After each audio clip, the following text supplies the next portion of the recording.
So, for the past 5 devlogs, I've been making a massive GTA-style Roblox game. I've already added police, a wanted system, guns, cars, heists, races, but I was missing something kinda important. For those of you who don't know, Grand Theft Auto is just a fancy legal term for saying stealing cars. It is the namesake of the entire franchise. And after 5 devlogs, I still don't have this feature in my game. I'm kind of embarrassed that it took this long for me to even think about adding them in, but you know what they say, better late than never. So I got right to work. What's the first thing I needed to make a car stealing system? Why? The cars, obviously. So I took the models I already had and scattered them across the map. Next, I needed the NPCs to actually drive them. I couldn't get the NPCs to actually sit down inside of the vehicle seat properly.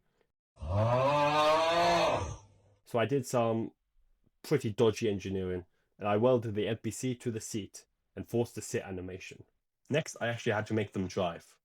Or in other words, I had to actually make the cars move. I wanted to use a similar system that I had for the buses and trains in my game. So I added waypoints all along the roads. This would act as the points the car could drive to and from.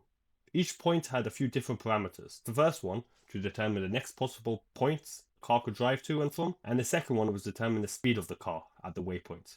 So I can modify the cars to drive faster on motorways. Speed. I am speed.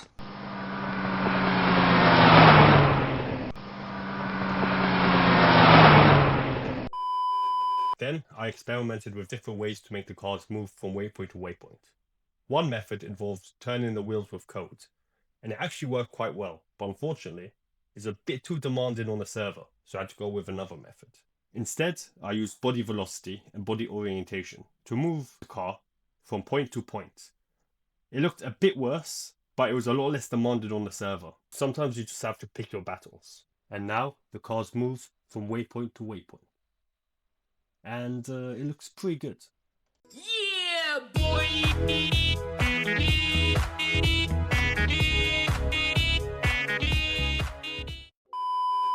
I had a problem with the cars colliding with each other and just kind of going crazy. What the dog doing? So I had to modify some of the paths and some of the speeds to try and eliminate that. They were still a bit laggy for the players, so I gave network ownership to the player who was closest to the car to make them appear more smooth. Then I added a proximity prompt that, when activated, throws the NPC out the car and makes the player enter the car. As you might know, stealing cars is kinda illegal. Wait, that's illegal. So I want the player to gain a wanted level every time they try to rob a car from an NPC.